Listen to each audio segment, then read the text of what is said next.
Most people think generosity will actually cost you. The truth is, it doesn't cost anything. This daily dozen was derived as our author observed the joy and satisfaction on his brother and wife who were involved in being generous to he, the author, and other people around them.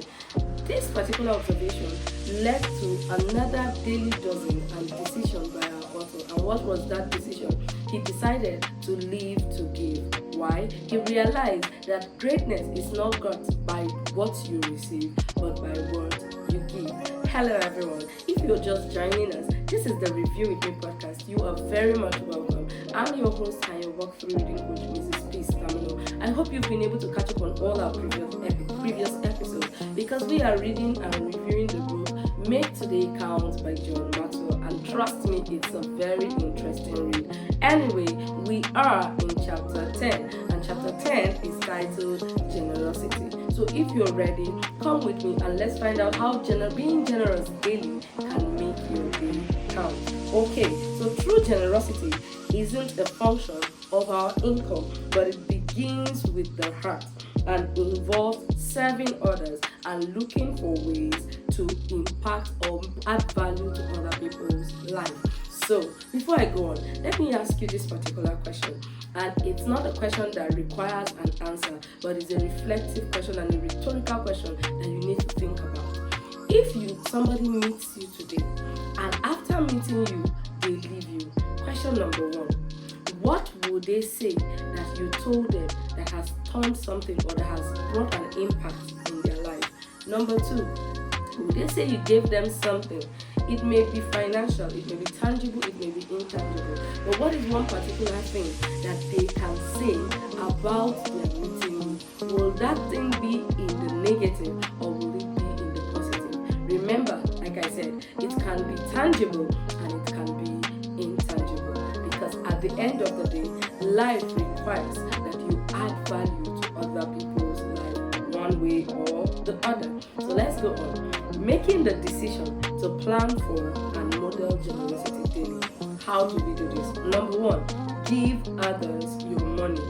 The way people handle money colors their attitude about money and other aspects of their lives. Because wherever your money is, that's where your heart will be. This is actually a scripture. It says, where your treasure is, there your heart will be. So, if for example, if you invest in forex or you invest in stock, of course, your whole mind will be there. You will not want to joke with every little information that is coming from that part. Why? Because you invested in that particular business. I remember in this part of the world where we're shooting from, there was a particular time a few years ago where some of these Ponzi schemes came up. One of them was, MMM, Ultimate Circular.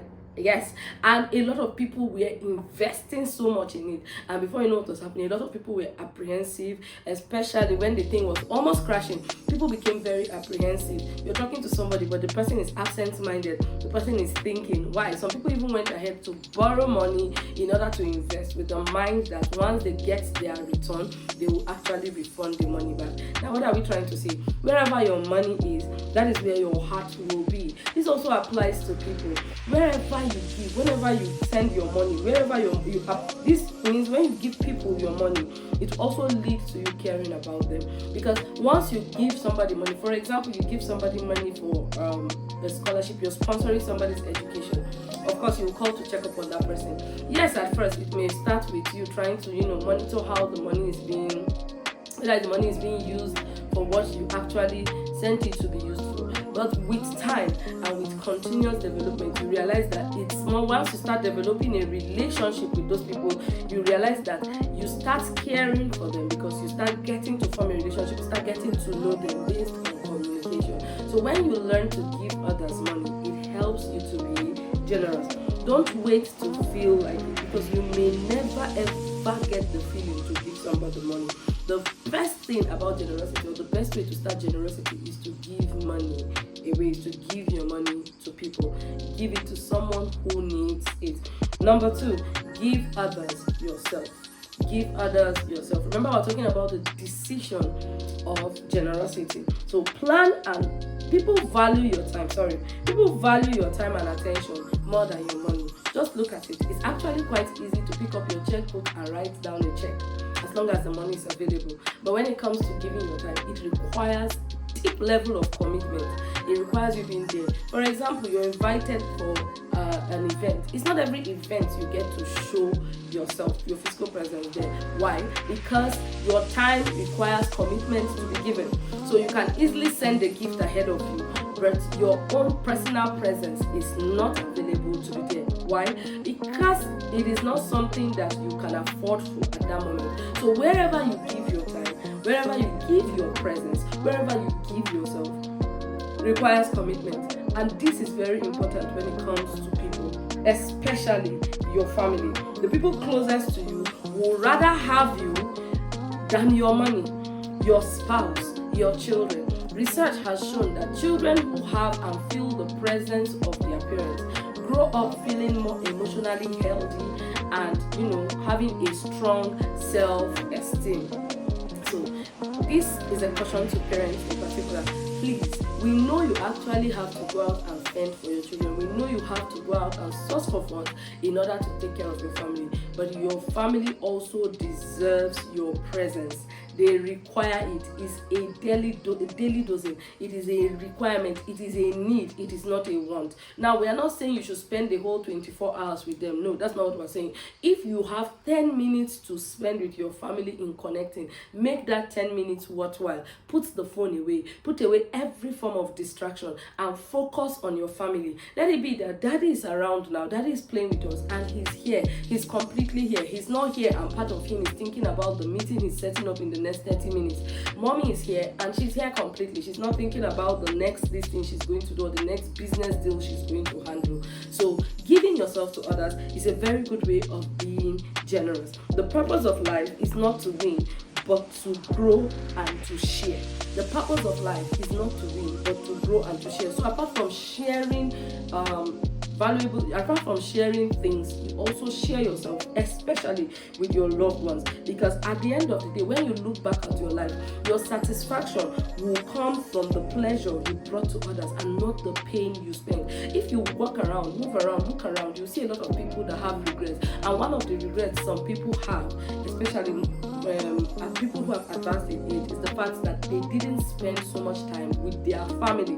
They didn't spend time with their loved ones. Now, they were able to achieve the financial status they were looking for. Yes, they are up there, but they are deeply lonely. Why? There's no bond between them and their family. The children are all grown. Those same children you were trying to work for, those same children you were trying to provide for, they've grown up, they've all gotten married, they've all had their own lives, but there is no connection. Why? There was no time that was intentionally spent. Remember, we talked about family, so I wouldn't even want to dwell so much on this one. We talked about family and we said your family deserves the full bread and not crumbs. So learn to give people yourself, not just your family, some friends, close your inner circle that has shown themselves to be valuable to you. Learn to also give yourself to them. The purpose of the world is to give and to serve. It is not to have and to hold. You give and you serve. So you give yourself, you give your finances, and then you serve people in whatever capacity you can serve. It's not to have and then to hold it to yourself. And that's that for decision making. You give money to others and you give yourself also. Now let's go to the daily discipline itself. Now you see, it is actually very easy for one to live only for ourselves, because generally, innately, man can be selfish on his own. It's not a cause, it's not anything. Generally, man can be selfish. So you require a discipline to remind you daily that you need to be generous to other people, because the innate attitude of man is just to keep for themselves originally. But with the daily discipline as a reminder, it reminds you that you have to spread out. Alright, so what are the daily disciplines? You can pick any one you want and run with it. Number one, add value to others daily. So how do you add value to others daily? By valuing people, by knowing what they value, by making yourself more valuable, and by doing things that God values. That's the easiest way. You see this list, And just, if you work with this list, you're good to go. That's the best way to add value to people. I'll take it again. By valuing people, by knowing what they value. When you know what people value, you're able to give that they value. And then by making yourself valuable, and by doing that which God values. You may meet someone who has all the money, but all they need is just a listening ear. Now, giving that person money, it's not generosity to them, because that's not what they value.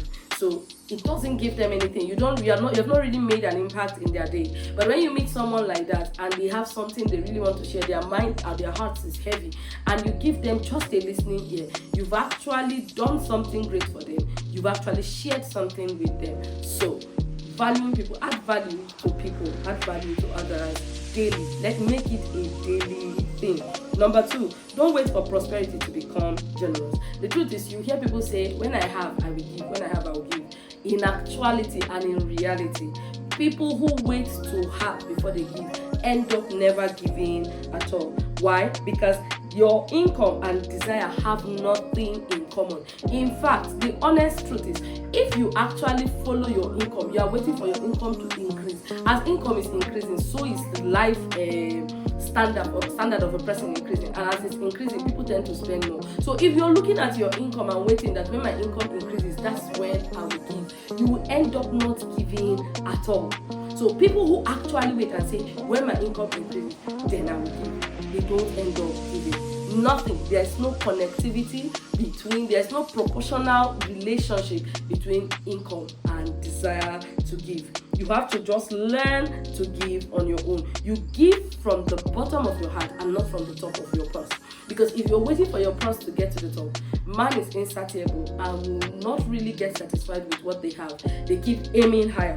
They keep aiming higher. They keep aiming higher. So the truth is, if you're waiting for your purse to get to the top before you start giving, you will end up not giving at all, because there will be no time where you agree that your purse is at the top. So you give from the bottom of your heart and not from the top of your purse. The next one, find a reason to give daily. There are always reasons everywhere. Finding a reason not to give is very easy, but so is finding a reason to give. All you need to do is look for them. There could be a cause that you can support. It could be a course about sending children that are challenged with physical challenge to school. It could be feeding in the orphanage. You can just do something monthly. There's always a course available. Find a group. It could be a group of people you could just join in sponsoring. Whatever it is, there's a course. There's also there's an organization. All you need to do is to look for. There's also a leader that is involved in something that you can follow up on. There's always a course. All we need to do is find a reason to give. The next one, find people to receive every day. Find people to receive every day. Here it reminds us ultimately that the recipients of our generosity is not the cause we give money to. It's not the group we give money to. It's not the organization we give money to. The overall recipient of our generosity is people. The overall recipient is people. And if you dare to look, if you dare and you care to look around you, there are always people who need help. All you need to do is open your eyes. They are all over the place. Someone next to you, someone who cannot even open up. There's always somebody that requires help. There's somebody that needs help. So the excuse that I've not found anybody to be generous to is not an excuse that is acceptable. Because if you look around you, in your vicinity, in your Jerusalem, in your city, in your neighborhood, there's always someone. In fact, starting from your family, there's someone that requires your help. Would you be willing to give it today? I'll be ending with this quote by Martin Luther King Jr. He said, "Life's most persistent and urgent question is this: what are you doing for others?" And at this point, I'll be drawing a close to this with this other statement. Remember, God added value to our lives by sending His Son Jesus to die for us. That is like the ultimate sacrifice of generosity. His only begotten Son, He gave for each and every one of us. Why? He's showing us a life to follow. He's showing us a lifestyle and a pattern to follow. He's showing us a pattern of generosity. God always came down to fellowship with Adam, also giving Himself. God, the Almighty God, the most busiest person in the whole world, was always coming down every evening to fellowship with Adam, to show that one can be very busy but still create time to give themselves. At this point, we'll be drawing a close to this. So which of the discipline will you be practicing today? Will you be adding value to someone's life? Will you be giving someone something? Will you be looking out for someone who requires help? And ensure that you are able to help in your own capacity. And what decision will you be making today? Will you be deciding to give people money, or will you be deciding to give yourself to people? Thank you once again for staying with me. I hope you enjoyed this very short but impactful daily dosing and chapter. We'll be moving on to the next chapter, and I'll be seeing you very soon. Please don't forget to like, share, subscribe, and follow. Invite others, and let's cultivate once again the reading culture in our society. Also drop in the comment section how you are enjoying this book. Thank you very much, and I'll be seeing you soon. God bless you.